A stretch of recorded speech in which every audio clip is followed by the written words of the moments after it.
नमस्कार दोस्तों, good morning भाई लोगों। NCB education hub YouTube channel में आप सभी भाई बहनों का हार्दिक अभिनंदन है। मेरे प्यारे दोस्तों, अपनी जो वीडियो क्लासेज चल रही है वो राजस्थान के जीके से रिलेटेड चल रही है दोस्तों। और राजस्थान के जीके में हमने पहला सब्जेक्ट चुना है राजस्थान की ज्योग्राफी या राजस्थान का भूगोल। इसमें दोस्तों दो वीडियो क्लासें हो चुकी है अपनी। एक तो राजस्थान का सामान्य परिचय जिसमें स्थिति, विस्तार और अक्षांशीय विस्तार और देशांतरीय विस्तार से रिलेटेड महत्वपूर्ण क्वेश्चनों पे बात की गई थी। तो राजस्थान में सीमाओं से रिलेटेड कि राजस्थान में जो अंतरराष्ट्रीय सीमा है और जो अंतरराज्यीय सीमा है उनसे बनने वाले जो महत्वपूर्ण क्वेश्चन है उन सभी के बारे में हमने कल चर्चा की थी दोस्तों। आज कुछ महत्वपूर्ण क्वेश्चंस बच गए थे कल के टॉपिक में, उनकी बात की जाएगी। उनके अलावा दोस्तों राजस्थान के जीके से रिलेटेड और भी महत्वपूर्ण प्रश्नों पर चर्चा की जाएगी। तो आइए दोस्तों अपनी वीडियो क्लास प्रारंभ करते हैं। पहला क्वेश्चन देखिए, ऋग्वेद में राजस्थान का नाम क्या है या ऋग्वेद में राजस्थान को किस नाम से उल्लेखित किया गया है। बहुत सारी एग्जाम्स में दोस्तों ये क्वेश्चन पूछा गया है। ऋग्वेद देखे सबसे पहले तो जो चार वेद है ना दोस्तों, ऋग्वेद, यजुर्वेद, अथर्ववेद और सामवेद। ऋग्वेद भारत का सबसे प्राचीन वेद तो है ही है, इसके अलावा इसे सबसे पवित्र वेद भी माना जाता है। तो ध्यान रखें कि सबसे पवित्र वेद कौन सा है, ऋग्वेद। और सबसे प्राचीन या सबसे पुराना वेद भी कौन सा है, ऋग्वेद ही है। ऋग्वेद में राजस्थान का नाम, क्या राजस्थान को ऋग्वेद में मरुकांतर कहा गया है या राजपुताना के नाम से उल्लेखित किया गया है या फिर रायथन के नाम से या ब्रह्मवर्त के नाम से। चारों ही ऑप्शन बहुत इंपॉर्टेंट है। कंपटीशन एग्जाम्स में यहां से क्वेश्चंस पूछे जाते हैं अक्सर। रायथन, राजपुताना और मरुकांतर, ये तो दोस्तों कंपटीशन एग्जाम्स में यानी राजस्थान लेवल्स पे जो एग्जाम्स होती हैं वहां पर दोस्तों सबसे ज्यादा क्वेश्चन अब तक राजपुताना के बारे में पूछा गया है। राजपुताना के बारे में कि हमारे इस भूभाग को या ये जो रजवाड़ा वाला क्षेत्र था, राजपूतों की जो भूमि थी, इसे सबसे पहले राजपुताना नाम किसने दिया था। दोस्तों ईस्ट इंडिया कंपनी की तरफ से भारत में शासन करने के लिए एक अंग्रेज अधिकारी आए थे जो मुख्य रूप से यूनाइटेड किंगडम के जो क्षेत्र है आयरलैंड वहां के रहने वाले थे। यूनाइटेड किंगडम तो आप जानते ही हैं, यूनाइटेड किंगडम यूरोप की मुख्य भूमि से अलग अटलांटिक महासागर में एक द्वीपों के रूप में है, जिसमें मुख्य रूप से चार देश आते हैं। एक तो इंग्लैंड आता है, एक आयरलैंड आता है, एक स्कॉटलैंड आता है और इसके अलावा इंग्लैंड, आयरलैंड, स्कॉटलैंड और वेल्स, ये चार देश आते हैं यूनाइटेड किंगडम में। तो यूनाइटेड किंगडम का ही हिस्सा है दोस्तों आयरलैंड, और आयरलैंड के रहने वाले थे जॉर्ज थॉमस जो ईस्ट इंडिया कंपनी की तरफ से भारत में आए थे। जॉर्ज थॉमस का मुख्य कार्य क्षेत्र राजस्थान में बीकानेर में रहा। आपसे क्वेश्चन पूछ ले कि राजस्थान में जॉर्ज थॉमस ने सबसे ज्यादा समय तक कार्य कहां किया, बीकानेर रियासत में किया। बीकानेर वही रियासत है दोस्तों जिसकी स्थापना राव बीका ने की थी, और बीकानेर में राठौड़ राजवंश है, इस बात का ध्यान रखना। बीकानेर के राठौड़ों की जो महत्वपूर्ण देवी है, जो इष्ट देवी है, उसका नाम है करणी माता, और करणी माता का मंदिर देशनोक बीकानेर में है। करणी माता को चूहों वाली देवी के नाम से भी जाना जाता है। क्वेश्चन आ जाए, राजस्थान में चूहों वाली देवी के नाम से किसे जाना जाता है, करणी माता को। और करणी माता का मंदिर कहां है, देशनोक बीकानेर में है, जो राठौड़ों की इष्ट देवी है। बीकानेर के राठौड़ों की इष्ट देवी है, जबकि जोधपुर के राठौड़ों की जो इष्ट देवी है वह नागणेची माता है। आप इतना ध्यान रखना। करणी माता के बारे में एक और ध्यान रखना दोस्तों, करणी माता के मंदिर में सफेद चूहे बहुत प्रसिद्ध है। करणी माता के मंदिर में जो सफेद चूहे हैं ना, उन्हें काबा के नाम से जाना जाता है। क्वेश्चन आ जाए, काबा क्या है। करणी माता के मंदिर में जो सफेद चूहे देखे जाते हैं उन्हें स्थानीय भाषा में काबा के नाम से जाना जाता है। तो बीकानेर से रिलेशन बना रहे थे हम राजपुताना का।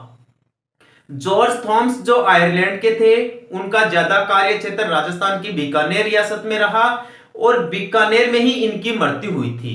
जॉर्ज थॉमस की मृत्यु कहां हुई थी, बीकानेर में हुई थी। और जॉर्ज थॉमस संभवतः वह पहला व्यक्ति था जिसने इस प्रदेश को राजपूताना कहा या राजपूताना नाम दिया। आपसे क्वेश्चन पूछ ले कि राजस्थान को राजपूताना नाम किसने दिया? जॉर्ज थॉमस ने दिया। कौन सी सन में दिया था? 1800 ईस्वी में। यह ज्यादा इंपॉर्टेंट है। सन 1800 ईस्वी में जॉर्ज थॉमस ने इस प्रदेश को राजपूताना कहा। यह केवल मौखिक रूप से कहा था। ये इन्होंने तो किस रूप में कहा था? मौखिक रूप से। यानी यह कहा जाता है कि राजपूताना नाम सबसे पहले मौखिक रूप से जॉर्ज थॉमस ने दिया था। इसका जो लिखित विवरण है राजपूताना नाम का, कि सबसे पहले इसके बारे में लिखा किसने, तो इसके बारे में दोस्तों इस जॉर्ज थॉमस के एक मित्र थे, उनका नाम था विलियम फ्रैंकलिन या फ्रैंकलिन विलियम। उन्होंने जॉर्ज थॉमस की मृत्यु के बाद में एक किताब लिखी थी या एक पुस्तक प्रकाशित की थी। उस पुस्तक का नाम था the military memorial of mister George Thomas. The military memorial of mister George Thomas. तो उस किताब में दोस्तों राजपूताना शब्द का नाम लिखा गया इस राजस्थान क्षेत्र के लिए। तो विलियम फ्रैंकलिन ने यह दावे के साथ कहा कि जॉर्ज थॉमस ही वह पहला व्यक्ति था जिसने इस भूभाग को राजपूताना नाम दिया। और यह पुस्तक प्रकाशित हुई थी दोस्तों 1805 ईस्वी में। पुस्तक कब प्रकाशित हुई थी? 1805 में। तो 1800 ईस्वी और 1805 ईस्वी दोनों डेट्स के बारे में आपको ध्यान रखना है।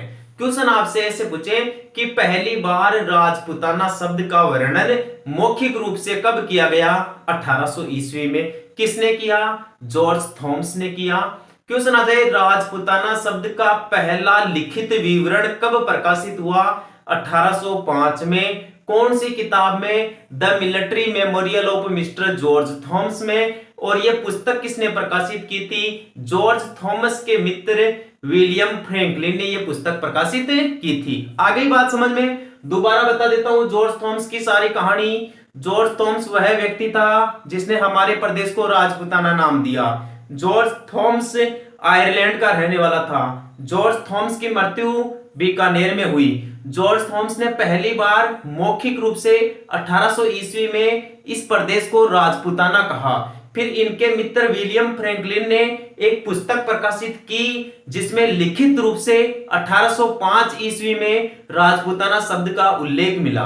और उस पुस्तक का नाम था the military memorial of mister George Thomas. तो राजपूताना। इसके अलावा रायथन। रायथन शब्द का प्रयोग किया था कर्नल जेम्स टोड ने। कर्नल जेम्स टोड के बारे में तो जानते ही हो दोस्तों, राजपूताने का इतिहास इसी ने लिखा था। आधुनिक राजस्थान का जो इतिहास लिखा था वो कर्नल जेम्स टोड के द्वारा ही लिखा गया था। और कर्नल जेम्स टोड ने ये इतिहास जिस पुस्तक में लिखा उस पुस्तक का नाम था the central and western Rajput state of India. The central and western Rajput state of India. या फिर इसी पुस्तक का दूसरा नाम है the एनालस and antiquities of Rajasthan. The एनालस and antiquities of Rajasthan. यह पुस्तक किसके द्वारा लिखी गई थी? जेम्स टोड के द्वारा लिखी गई थी। कर्नल जेम्स टोड ने हमारे इस प्रदेश को दो नामों से उल्लेखित किया है, एक तो रजवाड़ा, एक रायथन और एक राजस्थान। रजवाड़ा, रायथन, राजस्थान, ये तीनों नाम हमारे प्रदेश को कर्नल जेम्स टोड ने दिए थे। तो रायथन नाम किसने दिया था? James Tod. पूछ ले जेम्स टोड कहां का रहने वाला था? इंग्लैंड का रहने वाला था। वर्तमान में स्कॉटलैंड में आता है इनका जन्म स्थान। और उनके जन्म स्थान का नाम है इंग्लिस्टन। क्या नाम है? इंग्लिस्टन, स्कॉटलैंड, तत्कालीन इंग्लैंड। और ये भी ईस्ट इंडिया कंपनी की तरफ से भारत में कार्य करने के लिए आए थे। और ये पश्चिमी भारत के पॉलिटिकल एजेंट थे। पश्चिमी भारत के पॉलिटिकल एजेंट थे। कौन? Colonel James Tod. अगला देखिए ब्रह्मवर्त। ब्रह्मवर्त अपने क्वेश्चन का बिल्कुल सही आंसर है। क्वेश्चन क्या पूछ रहा है? ऋग्वेद में राजस्थान का क्या नाम मिलता है? ऋग्वेद में राजस्थान का नाम मिलता है ब्रह्मवर्त। ब्रह्म आवर्त यानी ब्रह्मा का क्षेत्र। एक क्वेश्चन और ध्यान रख लो, विश्व का एकमात्र ब्रह्मा जी का मंदिर कहां पर है? पुष्कर झील अजमेर में है। विश्व का एकमात्र ब्रह्मा जी का प्रसिद्ध मंदिर कहां पर है? पुष्कर अजमेर में। पुष्कर राजस्थान की सबसे बड़ी मीठे पानी की प्राकृतिक झील है।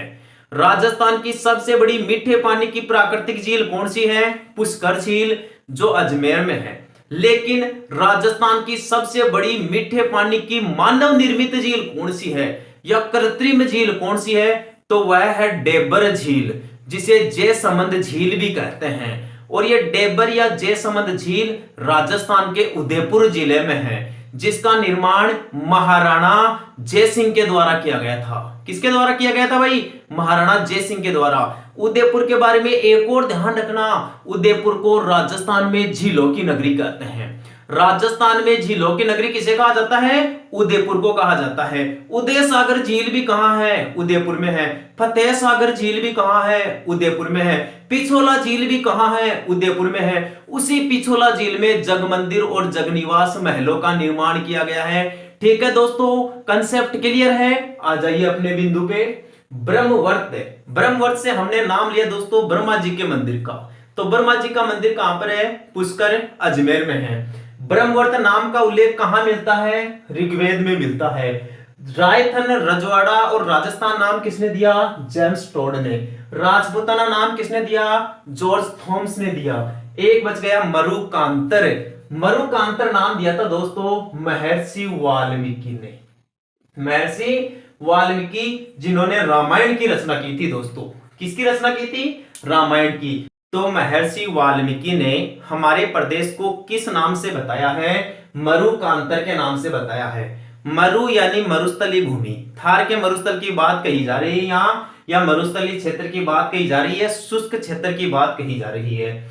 मरु तो दोस्तों थार के मरुस्थल को कहते हैं, लेकिन मेरु किसे कहते हैं? मेरु अरावली पर्वतमाला को कहते हैं। तो माल किसे कहते हैं? हाड़ौती के पठार को माल कहा जाता है। कंपटीशन एग्जाम्स में क्वेश्चंस पूछे जाते हैं मरु, मेरु और माल।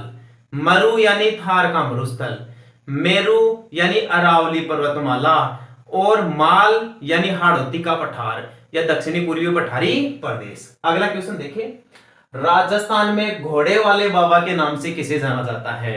राजस्थान में घोड़े वाले बाबा के नाम से किसे जाना जाता है? क्या दुर्गादास राठौड़ को जाना जाता है? क्या सूरजमल जाट को जाना जाता है? कर्नल जेम्स टोड को कहते हैं, या कुंवर चुंडा को कहते हैं? चारों नाम प्रसिद्ध है दोस्तों। किसी न किसी कंपटीशन एग्जाम्स में इनके बारे में क्वेश्चन पूछा ही गया है, और भविष्य में भी इनके बारे में क्वेश्चन पूछा ही जाएगा दोस्तों, क्योंकि क्वेश्चन है ही ऐसे। जो राजपूताना का इतिहास है, उस राजपूताना के इतिहास में दोस्तों ये चारों नाम बहुत इंपॉर्टेंट है। ऐसे मान लीजिए यहां से क्वेश्चन कोई ना कोई तरीके से घुमा फिरा के पूछा ही जाता है, तो ध्यान से पढ़ लो दोस्तों। चारों ऑप्शन आपके लिए महत्वपूर्ण कंटेंट है। देखे, दुर्गादास राठौड़। दुर्गादास राठौड़ का संबंध कौन सी रियासत से है भाई? मारवाड़ से। दुर्गादास राठौड़ का संबंध कौन सी रियासत से है? मारवाड़ से। मारवाड़ राजस्थान की सबसे बड़ी रियासत रही है भाई। राजस्थान की सबसे बड़ी रियासत कौन सी रही है? मारवाड़। तो राजस्थान की सबसे प्राचीन रियासत कौन सी रही है? ये भी बता दीजिए आप। मेवाड़ रही है भाई साहब। और ये बता दीजिए राजस्थान की एकमात्र मुस्लिम रियासत कौन सी थी? टोंक। कौन सी थी? टोंक, जिसे नवाबों की नगरी कहते हैं। राजस्थान में नवाबों की नगरी किसे कहा जाता है? टोंक रियासत को कहा जाता है। और एकमात्र मुस्लिम रियासत भी कौन सी थी? टोंक।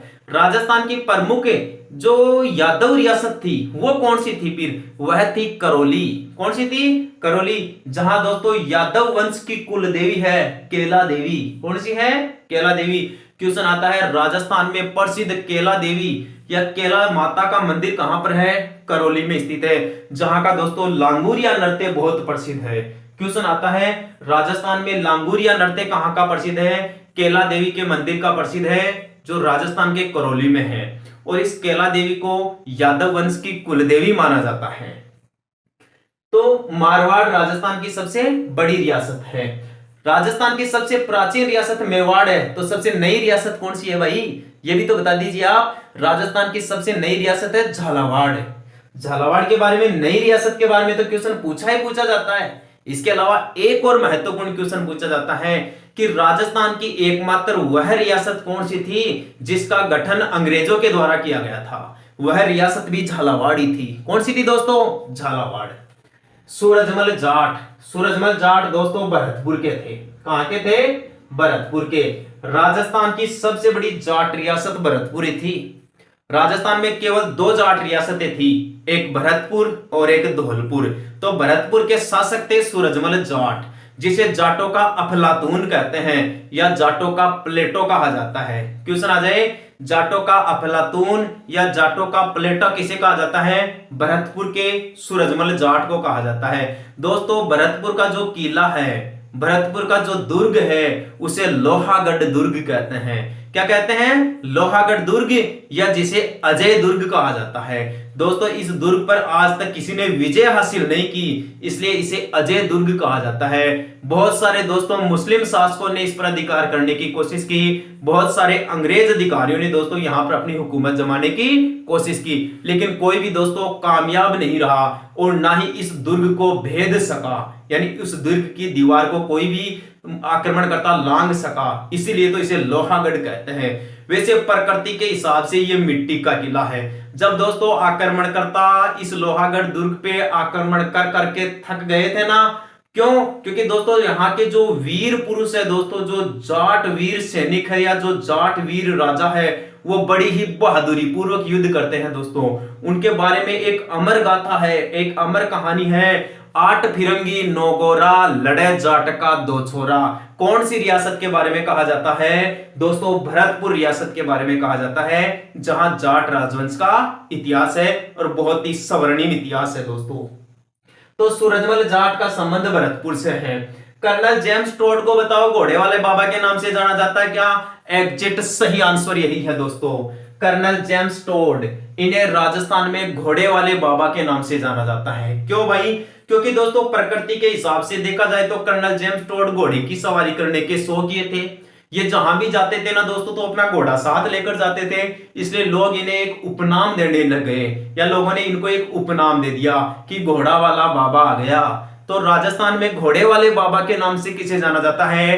कर्नल जेम्स टोड को माना जाता है। दोस्तों इन्होंने राजस्थान का इतिहास लिखा है कर्नल जेम्स टोड ने, यानी ये विदेशी हैं, इंग्लैंड के हैं, लेकिन राजस्थान का आधुनिक इतिहास इनके ही द्वारा लिखा गया है। इसीलिए तो कंपटीशन एग्जाम्स में आपसे पूछ लिया जाता है कि आधुनिक राजस्थान का पिता किसे कहते हैं? आधुनिक राजस्थान का पिता कहते हैं कर्नल जेम्स टोड को कहा जाता है।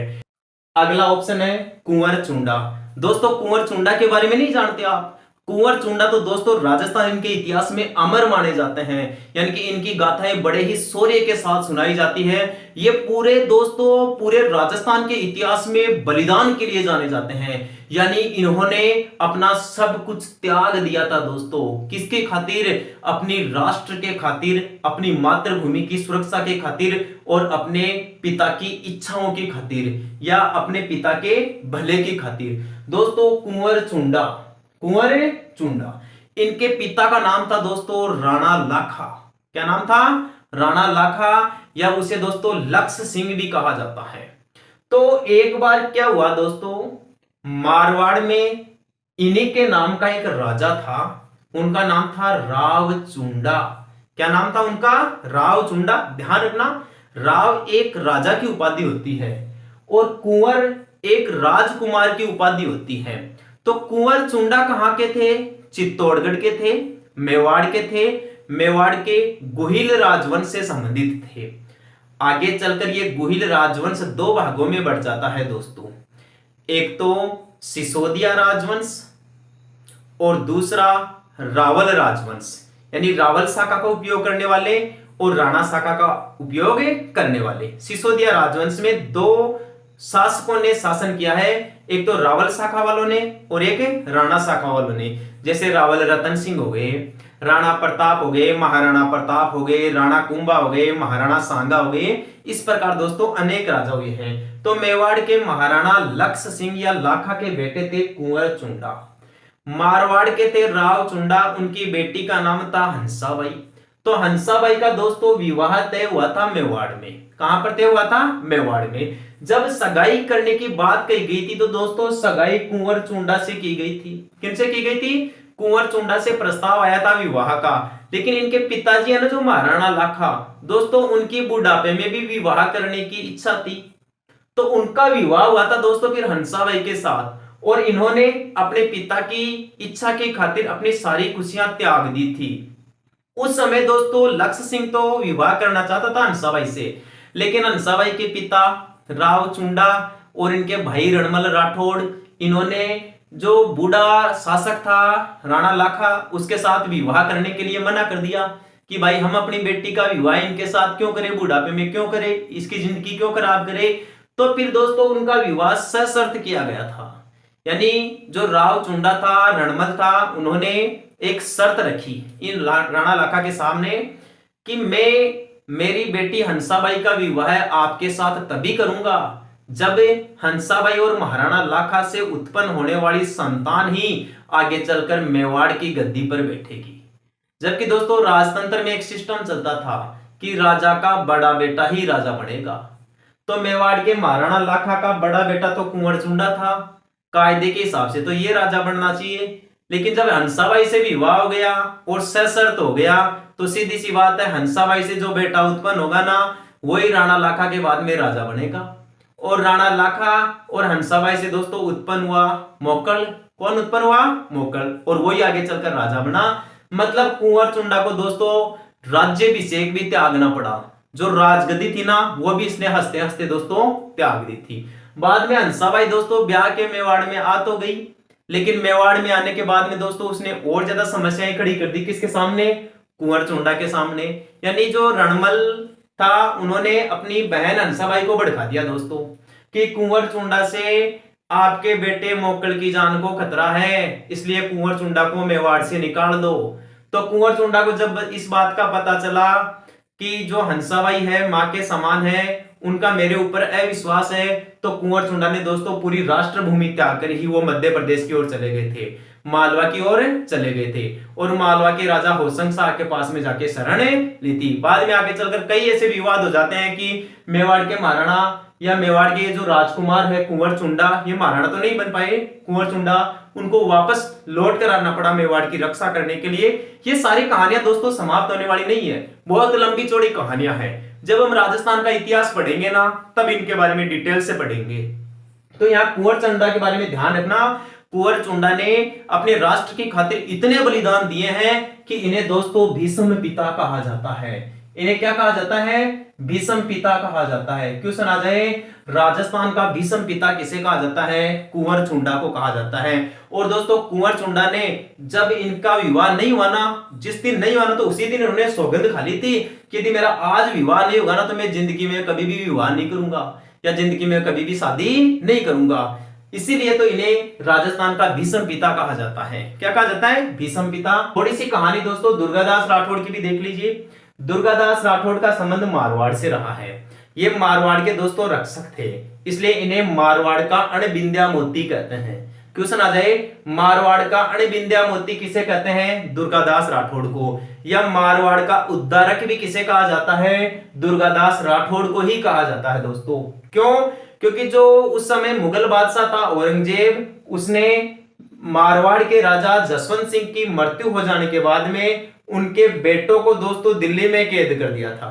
तो दुर्गादास राठौड़ ने दोस्तों कुछ विश्वस्त सैनिकों के साथ मिलकर जसवंत सिंह के बेटे अजीत सिंह को दिल्ली में रूप सिंह की हवेली से छुड़वाया, उन्हें दोस्तों मारवाड़ में लेकर आए। मारवाड़ में जब औरंगजेब ने पीछा किया तो उनको दोस्तों मेवाड़ में संरक्षण दिया गया। बाद में दोस्तों मेवाड़ के महाराणा ने औरंगजेब के साथ बातचीत की और बातचीत करने के बाद में आगे चलकर उनको यहाँ का राजा मान लिया जाता है। और अजीत सिंह को मारवाड़ का राजा बनने में लगभग 30 साल लग जाते हैं। यानी औरंगजेब लगभग 30 साल तक मारवाड़ की गद्दी पर या जोधपुर की गद्दी पर किसी को राजा नहीं बनाता है, किसी को राजा नहीं बनाता है। तो इस समय को जो गैप चला ना दोस्तों शासन का, इसे मारवाड़ का 30 वर्षीय संघर्ष कहा जाता है। और इस मारवाड़ के 30 वर्षीय संघर्ष को समाप्त किया था दोस्तों दुर्गादास राठौड़ ने। यदि दुर्गादास राठौड़ नहीं होते ना तो मारवाड़ के अजीत सिंह राठौड़ जिंदगी में भी यहाँ के राजा नहीं बन पाते। अतः दुर्गादास राठौड़ का मारवाड़ के इतिहास में बहुत ज्यादा योगदान रहा है, इसीलिए तो इन्हें मारवाड़ का उद्धारक कहते हैं या मारवाड़ का अणबिंद्या मोती कहते हैं या मारवाड़ का यूलिसीज कहते हैं। अगला क्वेश्चन है देशांतर रेखाओं से क्या ज्ञात किया जाता है? क्या दूरी ज्ञात की जाती है? जलवायु का निर्धारण होता है? तापमान ज्ञात किया जाता है या समय ज्ञात किया जाता है? देखिए देशांतर रेखाओं का आपको डायरेक्ट आंसर बताता हूं मैं। देशांतर रेखाओं से दोस्तों समय ज्ञात किया जाता है। देशांतर रेखाओं से क्या ज्ञात किया जाता है? समय। दो देशांतर रेखाओं के बीच में 4 मिनट का समय होता है। दो देशांतर रेखाओं को पार करने में कितना समय लगता है? 4 मिनट। दोनों आंसर बहुत इंपॉर्टेंट है। क्वेश्चन पूछा जाता है एक देशांतर को पार करने में कितना समय लगता है, या दो देशांतरों के बीच में कितने समय का अंतर होता है? 4 मिनट के समय का अंतर होता है। क्वेश्चन ये भी पूछा जाता है समय कौन सी रेखाओं से ज्ञात किया जाता है? अक्षांश रेखाओं से या देशांतर रेखाओं से? देशांतर रेखाओं से समय और स्थिति दोनों ज्ञात की जाती है। जबकि ये जो तीनों ऑप्शन है ना, तापमान, जलवायु, दूरी, ये तीनों ही दोस्तों अक्षांश रेखाओं से ज्ञात किए जाते हैं। क्वेश्चन आ जाए दूरी किससे ज्ञात की जाती है? अक्षांशों से। जलवायु का निर्धारण कौन सी रेखाओं से होता है? अक्षांश रेखाओं से होता है। या फिर तापमान का निर्धारण कौन सी रेखाओं से होता है? अक्षांश रेखाओं से। दूरी कैसे ज्ञात की जाती है दोस्तों? अक्षांश रेखाओं से, क्योंकि अक्षांश रेखाएं समान दूरी पर खींची जाती है। समान दूरी पर खींची जाती है। जैसे एक ये अक्षांश हो गया, फिर इसके ऊपर ये, इसके ऊपर ये, इसके ऊपर ये। इन दो अक्षांशों के बीच में दोस्तों 111 किलोमीटर की दूरी होती है। कितने किलोमीटर की दूरी होती है? 111 किलोमीटर की। तो क्वेश्चन पूछा जाता है दो अक्षांशों के बीच की दूरी बताइए 111 किलोमीटर, या दो अक्षांशों के मध्य भाग को किस नाम से जाना जाता है? जोन या कटिबंध कहा जाता है। दो अक्षांशों के मध्य भाग को क्या कहा जाता है? या तो जोन कहा जाता है या फिर इसे हिंदी में कटिबंध कहा जाता है। दो अक्षांशों के बीच की दूरी 111 किलोमीटर होती है। प्रत्येक अक्षांश 111 किलोमीटर की दूरी पर खींचे जाते हैं। तो समान अंतराल पे खींचे गए या नहीं, ऐसे बताओ। क्वेश्चन ये भी तो पूछा जा सकता है समानांतर रेखाएं किन्हें कहते हैं? समानांतर रेखाएं अक्षांश रेखाओं को ही कहते हैं। तो दूरी ज्ञात करने के लिए अक्षांश रेखाएं इस्तेमाल की जाती हैं। जलवायु का निर्धारण करने के लिए जलवायु का निर्धारण अक्षांश रेखाओं से होता है। क्यों? क्योंकि जैसे मान लीजिए भूमध्य रेखा एक अक्षांश है, इसके दोनों और ऊपर तो कर्क रेखा और नीचे मकर रेखा अक्षांश है, या भूमध्य रेखा के ऊपर नब्बे अक्षांश है और नीचे दक्षिण में भी नब्बे अक्षांश खींचे गए हैं। जैसे जैसे हम भूमध्य रेखा से उत्तर की ओर जाएंगे तो दोस्तों भूमध्य रेखा वाले क्षेत्र में तो गर्मी है, ऊपर की ओर जाओगे तो सर्दी आने लग जाएगी, यानी जलवायु ठंडे होने लग जाएगी। भूमध्य रेखा के दोनों ओर उष्ण कटिबंध पाए जाते हैं। इसके और दोनों ओर थोड़ी दूर जाओगे तो आप शीतोष्ण कटिबंध पाए जाते हैं। उनसे भी और दूरी पर ध्रुवों की ओर जाओगे तो दोस्तों शीत कटिबंध पाए जाते हैं। तो हो गई ना जलवायु का निर्धारण किससे? अक्षांशों से। एक क्या कह रहा है? तापमान। जैसे अभी तो बताया है यदि जलवायु कटिबंधों का निर्धारण पता चल रहा है तो तापमान का अपने आप ही पता चल जाएगा कि भूमध्य रेखा वाले क्षेत्र में सबसे ज्यादा तापमान पाया जाता है और ध्रुवों पर सबसे कम तापमान पाया जाता है। आगे ही बात समझ में? ठीक है, अगला क्वेश्चन देखें। कौन सा जिला खंडित है? भाई राजस्थान में खंडित जिले भी हैं। खंडित जिलों का मतलब यह है जैसे मान लीजिए यहां एक जिला हो गया, इसका कुछ अंश है ना बीच में दूसरे जिले का स्थान आ जाता है और उसके बाद में वहां पर आगे बढ़ता है। तो जिले का एक भाग यहां हो गया, एक भाग आगे टुकड़े में है। ऐसे जिलों को अपन खंडित जिले कहते हैं। जैसे तुम्हें मैं उदाहरण के लिए बताऊं, जैसे प्रतापगढ़ नहीं है, भीलवाड़ा भी नहीं है, जोधपुर भी नहीं है, चित्तौड़गढ़ आपका बिल्कुल सही आंसर है दोस्तों। राजस्थान में खंडित जिला है चित्तौड़गढ़। अकेला चित्तौड़गढ़ ही नहीं है भाई, चित्तौड़गढ़ के साथ साथ अजमेर भी राजस्थान का खंडित जिला है। यानी राजस्थान में खंडित जिलों की संख्या 2 है, एक चित्तौड़गढ़ और एक अजमेर। उदाहरण देके बताता हूं आपको मैं चित्तौड़गढ़। जैसे मान लीजिए चित्तौड़गढ़ का ये क्षेत्र है, यहाँ ये इस प्रकार से क्षेत्र है, फिर यहाँ आगे भीलवाड़ा का क्षेत्र आ जाता है और ये आगे थोड़ा सा चित्तौड़गढ़ का इधर और आता है, इसे भैंसरोडगढ़ कहा जाता है, या जहां रावतभाटा क्षेत्र है इसे कहा जाता है। और ये चित्तौड़गढ़ का मुख्य भाग हो गया। तो चित्तौड़गढ़ को चित्तौड़गढ़ के खंडित भाग से अलग करने वाला जो एरिया है ना, वो दोस्तों भीलवाड़ा है। वो एरिया कौन सा है? भीलवाड़ा। तो आपसे क्वेश्चन पूछा जा सकता है कि चित्तौड़गढ़ जिले को खंडित कौन सा जिला करता है? भीलवाड़ा करता है। राजस्थान में खंडित जिलों की संख्या कितनी है? 2। एक तो चित्तौड़गढ़ और दूसरा कौन सा है भाई? अजमेर है। अगला क्वेश्चन देखें, राजस्थान में स्थलबद्ध जिलों की संख्या कितनी है? स्थलबद्ध जिले, क्या स्थलबद्ध का मतलब तो जानते हो क्या? ऐसे जिले जो चारों ओर स्थल से ही घिरे हुए हो, स्थल से ही बंधे हुए हो, ऐसे जिलों को स्थलबद्ध जिले कहते हैं। अंग्रेजी में इन्हें लैंड लॉक्ड डिस्ट्रिक्ट कहा जाता है। ऐसे कई देश भी होते हैं, कई जिले भी होते हैं, कई राज्य भी हो सकते हैं। जैसे उदाहरण के लिए देश के मामले में बताऊं मैं आपको, कजाकिस्तान दुनिया का सबसे बड़ा स्थलबद्ध देश है और मंगोलिया दुनिया का दूसरा सबसे बड़ा स्थलबद्ध देश है। यदि राज्यों की बात की जाए तो मध्य प्रदेश भारत में एक स्थलबद्ध राज्य की श्रेणी है। राजस्थान में यदि जिलों की बात की जाए तो राजस्थान में 8 जिले स्थलबद्ध है दोस्तों, जैसे पाली जिला हो गया, अजमेर जिला हो गया, बूंदी जिला हो गया। ये राजस्थान में दोस्तों स्थलबद्ध जिलों के उदाहरण है। नागौर हो गया। ऐसे जिलों की संख्या 8 है। तो पूछ क्या रहा है, राजस्थान में स्थलबद्ध जिलों की संख्या कितनी है? 4 है, 2 है, 8 है। 8 मिल गया ना आपको आंसर में, तो आपका सही आंसर हो गया। बाकी के ऑप्शन भी देखो, बाकी के ऑप्शन से क्या क्या क्वेश्चन बढ़ सकते हैं। बाकी के ऑप्शन से बढ़ सकते हैं जैसे 4, राजस्थान में अंतरराष्ट्रीय सीमा पर स्थित जिलों की संख्या कितनी है? 4, गंगानगर, बीकानेर, जैसलमेर और बाड़मेर। ये 4 जिले पाकिस्तान के साथ अंतरराष्ट्रीय सीमा बनाते हैं। 2, राजस्थान में ऐसे जिलों की संख्या 2 है जो अंतरराज्यीय सीमा भी बनाते हैं और अंतरराष्ट्रीय सीमा भी बनाते हैं। जैसे ऊपर ही ऊपर गंगानगर पंजाब के साथ तो अंतरराज्यीय सीमा और पाकिस्तान के साथ अंतरराष्ट्रीय सीमा। नीचे की ओर देखी जाए चारों जिलों में तो बाड़मेर जिला आ जाएगा। बाड़मेर गुजरात के साथ तो अंतरराज्यीय सीमा बनाएगा और पाकिस्तान के साथ अंतरराष्ट्रीय सीमा बनाएगा। 2 के मामले में एक और ऑप्शन बढ़ता है। राजस्थान में 2 जिले ऐसे हैं जो केवल अंतरराष्ट्रीय सीमा बनाते हैं, यानी पाकिस्तान देश के साथ सीमा बनाते हैं। ऐसे जिले एक तो बीकानेर है और एक जैसलमेर है। 8 हो ही गया राजस्थान में स्थलबद्ध जिलों की संख्या। 8, एक और ध्यान रखना, कर्क रेखा भारत के 8 राज्यों से होकर गुजरती है और राजस्थान में पाली ऐसा जिला है जो सबसे ज्यादा 8 जिलों के साथ सीमा बनाता है। 25 क्या है दोस्तों? 25 है राजस्थान में सीमा पर स्थित जिलों की संख्या। सीमा पर स्थित जिलों की संख्या। भाई यहां देखें, यदि राजस्थान में स्थलबद्ध जिलों की संख्या 8 है, सीमा पर स्थित जिलों की संख्या 25 है, तो 25 और 8 33 हो गए ना। राजस्थान में जिले कितने हैं वर्तमान में? 33 है। बीच में स्थित जिलों की संख्या या स्थलबद्ध जिलों की संख्या तो कितनी है? 8। सीमा पर स्थित जिलों की संख्या कितनी है? 25। अंतरराष्ट्रीय सीमा पर स्थित जिलों की संख्या कितनी है? 4। अंतरराज्यीय सीमा पर स्थित जिलों की संख्या कितनी है? केवल अंतरराज्य पूछ रहा है भाई। अंतरराज्यीय सीमा पर स्थित जिलों की संख्या कितनी है? 25 में से 2 घटा दीजिए, 23 हो जाएंगे। कितने हो जाएंगे भाई? 23। 2 कौन कौन से घटाओगे? एक बीकानेर घटा दो और एक जैसलमेर घटा दीजिए भाई, क्योंकि सीमा पर 2 अंतरराष्ट्रीय बनाते हैं केवल। बाकी के 2 घटाए आपने 25 में से तो 23 बच गए। आपसे ये क्वेश्चन पूछ ले कि केवल अंतरराज्यीय सीमा पर कितने जिले हैं। जैसे यहां क्वेश्चन बना था ना 2 के आंकड़ों का, कि केवल अंतरराष्ट्रीय सीमा पर कितने जिले हैं? 2, जैसलमेर और बीकानेर। तो ऐसे ही केवल अंतरराज्यीय सीमा पर कितने जिले हैं? 21 जिले हैं। 4 कौन से घटाएं? जो अंतरराष्ट्रीय सीमा पर है चारों, उन चारों को घटा दीजिए, केवल अंतरराज्यीय सीमा आ जाएगी। अगला क्वेश्चन देखिए,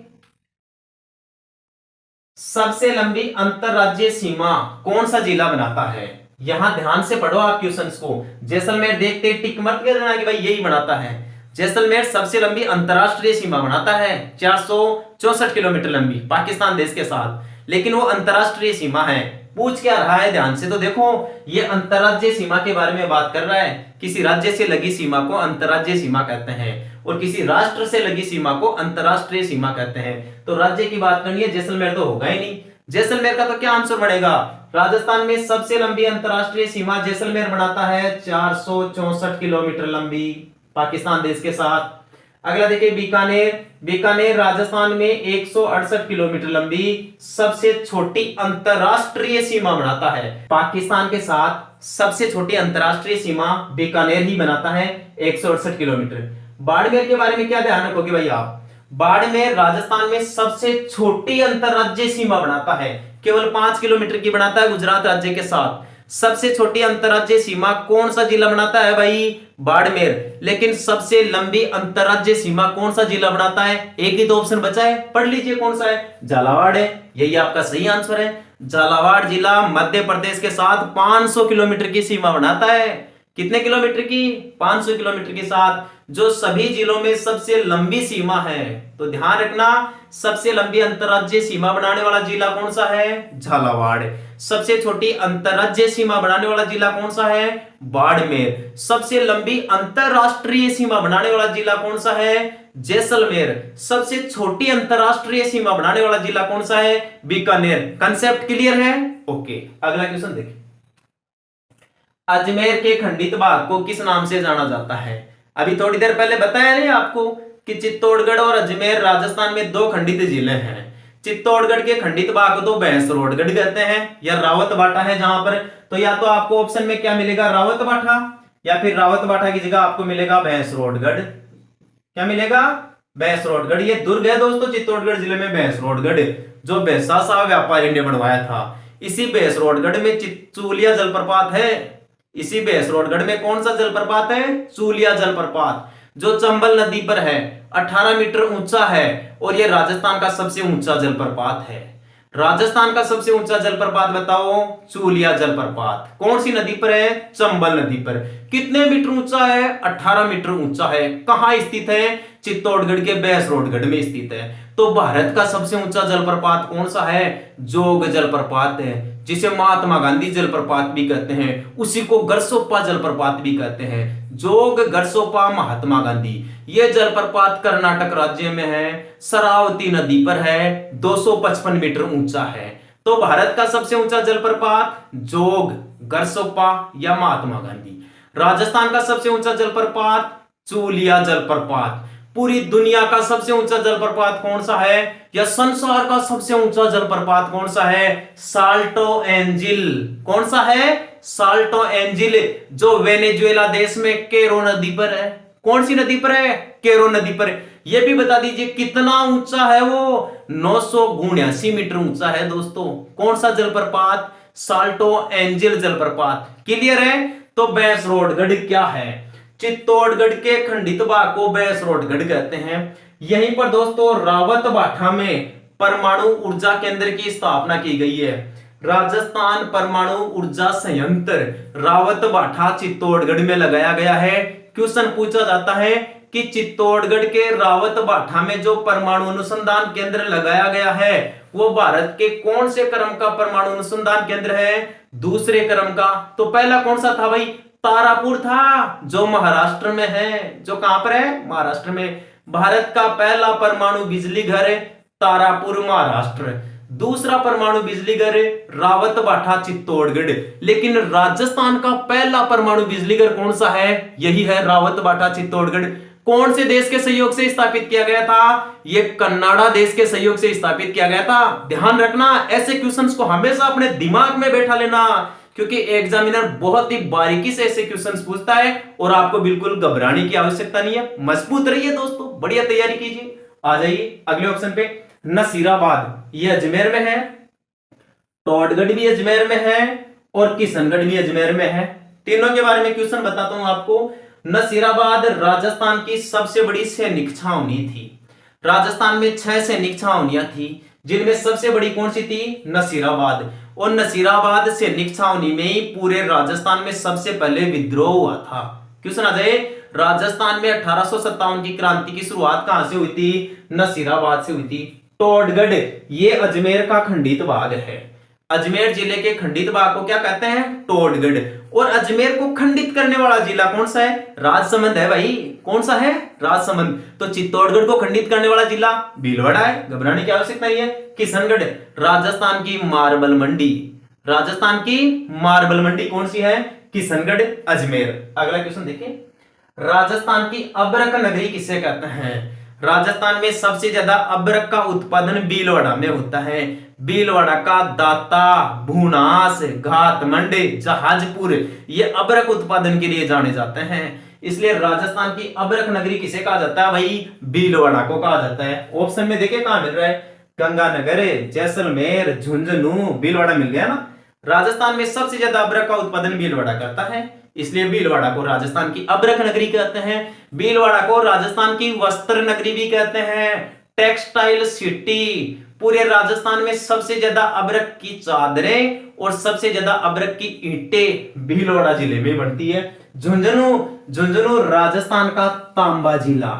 राजस्थान का तांबा जिला किसे कहते हैं भाई, झुंझुनू को कहते हैं। जैसलमेर क्या है, राजस्थान की स्वर्ण नगरी। राजस्थान की स्वर्ण नगरी जैसलमेर को कहते हैं। सोना है नहीं, यहाँ पीले पत्थर है जो सूर्य के प्रकाश में सोने की तरह चमकते हैं, और इसीलिए यहाँ पर पीले पत्थरों से बना हुआ दुर्ग है जिसे सोनारगढ़ कहते हैं। क्या कहते हैं भाई लोगों, सोनारगढ़ कहते हैं। तो राजस्थान की स्वर्ण नगरी और सोनारगढ़ दुर्ग जैसलमेर में है। सोने का मंदिर अमृतसर में है। कहां पर है? अमृतसर में। राजस्थान में सबसे ज्यादा सोने का उत्पादन बांसवाड़ा में। पूरी दुनिया में सबसे ज्यादा सोने का उत्पादन चीन में। कालगुल्ली और कुलगाड़ी सोने की खाने ऑस्ट्रेलिया में। दुनिया की सबसे बड़ी सोने की खान ओंटेरियो कनाडा में है। विश्व में सोने का नगर जोहान्सबर्ग दक्षिण अफ्रीका में। अब सारे क्वेश्चन मेरे से ही पूछोगे क्या? थोड़ी बहुत मेहनत तो आप भी करना। अगला देखिए, झुंझुनू तांबा जिला हो गया, जैसलमेर स्वर्ण नगरी हो गई, भीलवाड़ा वस्त्र नगरी हो गई। बचा क्या भाई? गंगानगर। गंगानगर राजस्थान का अन्नागार। राजस्थान का अन्नागार किसे कहते हैं भाई? गंगानगर को। या राजस्थान का अन्न भंडार किसे कहा जाता है? गंगानगर जिले को कहा जाता है। अगला क्वेश्चन, वह जिला जो मध्य प्रदेश के साथ 2 बार सीमा बनाता है। मध्य प्रदेश के साथ 2 बार सीमा बनाने वाला भीलवाड़ा नहीं है भाई, बाड़मेर। बाड़मेर तो मध्य प्रदेश के साथ बनाता है नहीं, ये तो गुजरात के साथ सीमा बनाता है, इसलिए यही हट गया। बांसवाड़ा। बांसवाड़ा मध्य प्रदेश के साथ सीमा तो बनाता है लेकिन 2 बार नहीं बना। बांसवाड़ा वह जिला है जो मध्य प्रदेश के साथ भी सीमा बनाता है और गुजरात के साथ भी सीमा बनाता है। तो क्वेश्चन इसके लिए तो ये बनेगा कि मध्य प्रदेश और गुजरात दोनों राज्यों की सीमा पर स्थित जिला बताइए। बांसवाड़ा है, लेकिन क्वेश्चन क्या पूछ रहा है? वह जिला बताओ जो मध्य प्रदेश के साथ 2 बार सीमा बनाता है। ऑप्शन तो एक ही बचा भाई, कौन सा बच गया? कोटा। कोटा मध्य प्रदेश के साथ 2 बार सीमा बनाता है, 2 जगह से सीमा बनाता है, बीच में दूसरा जिला आ जाता है। अगला क्वेश्चन देखें, मत्स्य जनपद की राजधानी क्या है? मत्स्य जनपद की राजधानी, महाभारत काल का उल्लेख। मत्स्य जनपद बहुत इंपॉर्टेंट है दोस्तों, जो आपके रीट एग्जाम लगी थी ना 2018 में, रीट एग्जाम 2018 वाली, उसकी बात कर रहा हूं मैं। अभी जो जस्ट इससे पहले लगी थी ना, जिसका पेपर आउट हो गया, उसकी बात नहीं कर रहा। उससे पहले एक रीट की एग्जाम हुई थी वर्ष 2018 में, उसकी बात कर रहा हूं। वहां दोस्तों बहुत ही बढ़िया प्रकार के 2 क्वेश्चन पूछे गए थे। जो 16 महाजनपद थे ना भारत में, उनमें से दोस्तों 2 जनपद राजस्थान में भी है, या 2 जनपदों का क्षेत्र थोड़ा बहुत राजस्थान में भी मिलता है। जैसे एक तो मत्स्य जनपद का मिलता है, तो पूछा जाता है मत्स्य जनपद की राजधानी बताइए। मत्स्य जनपद की राजधानी विराटनगर थी। क्या थी? विराटनगर। और विराटनगर का नया नाम बैराट, जो जयपुर में है। कहां पर है? जयपुर में। अरे बैराट की पहाड़ियां पड़ी नहीं क्या, जहां से बाण गंगा नदी का उद्गम होता है? इंद्रप्रस्थ यानी आधुनिक दिल्ली। दिल्ली को प्राचीन समय में किस नाम से जाना जाता था? इंद्रप्रस्थ के नाम से जाना जाता था। और ये इंद्रप्रस्थ दोस्तों कुरु जनपद की राजधानी थी। कौन से जनपद की? कुरु जनपद की। मत्स्य जनपद की विराटनगर। मध्यमिका या मजमिका ये राजस्थान में चित्तौड़गढ़ में है भाई। कहां पर है? चित्तौड़गढ़ में। और चित्तौड़गढ़ को प्राचीन समय में दोस्तों सिवी जनपद के नाम से जाना जाता था। किस नाम से? सिवी जनपद के नाम से। तो क्वेश्चन पूछ लेगा, सिवी जनपद की राजधानी क्या थी? मध्यमिका। मत्स्य जनपद की विराटनगर। कुरु जनपद की इंद्रप्रस्थ। और एक रह गया दोस्तों आपका मथुरा और आगरा। ये दोस्तों उत्तर प्रदेश में है। ये दोनों जिले राजस्थान के साथ सीमा बढ़ाते हैं। उत्तर प्रदेश के मथुरा और आगरा 2 जिले हैं जो राजस्थान के साथ सीमा बढ़ाते हैं। तो ये जो मथुरा है दोस्तों, ये सूरसेन जनपद की राजधानी थी। अगला क्वेश्चन, रोम्बस के आकार वाला राज्य कौन सा है? रोम्बस। कंफ्यूज में पड़ जाओगे, हाँ दोस्तों, घूमते रह जाओगे, लेकिन क्वेश्चन नहीं मिलेगा। ये बहुत इंपॉर्टेंट क्वेश्चन है। टी.एच. हैंडले के बारे में तो सुना ही होगा आपने।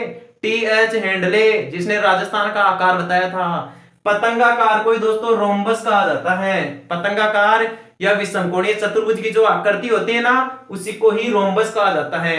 तो टी.एच. हैंडले ने राजस्थान को रोम्बस के आकार का राज्य बताया है।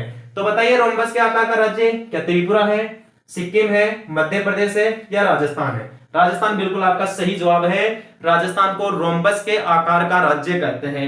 मध्य प्रदेश भारत का सबसे बड़ा पठारी राज्य है, और ये जो राजस्थान है भारत का सबसे बड़ा मरुस्थलीय राज्य है या रेगिस्तानी राज्य है। सिक्किम दोस्तों भारत का वह राज्य है जो 3 देशों के साथ सीमा बनाता है। ये उत्तर में चीन के साथ, पूर्व में भूटान के साथ और पश्चिम में नेपाल के साथ। इसी सिक्किम राज्य में भारत की सबसे ऊंची झील है चोलामू झील, जहां से तीस्ता नदी निकलती है। त्रिपुरा दोस्तों, त्रिपुरा 3 ओर से बांग्लादेश से घिरा हुआ भारतीय राज्य। 3 ओर से बांग्लादेश से घिरा हुआ भारतीय राज्य कौन सा है? त्रिपुरा, जो बांग्लादेश के साथ शून्य रेखा बनाता है या जीरो रेखा बनाता है या जीरो लाइन बनाता है। तो दोस्तों ये था राजस्थान का सामान्य परिचय का पार्ट 3। उम्मीद करता हूं आपको बहुत बढ़िया तरीके से समझ में आया होगा। यदि दोस्तों आपके राजस्थान जीके के कंटेंट आपके बहुत अच्छे तरीके से समझ में आ रहे हैं, मेरा पढ़ाना आपको आनंदित हो रहा है दोस्तों, या बहुत पसंद आ रहा है आपको, क्या आपको लगता है कि कंपटीशन एग्जाम्स में मेरे द्वारा पढ़ाया गया कंटेंट आपके लिए साबित होगा निर्णायक रूप में, तो अपने YouTube चैनल को शेयर और सब्सक्राइब जरूर करें। ठीक है दोस्तों, राम राम सा, धन्यवाद।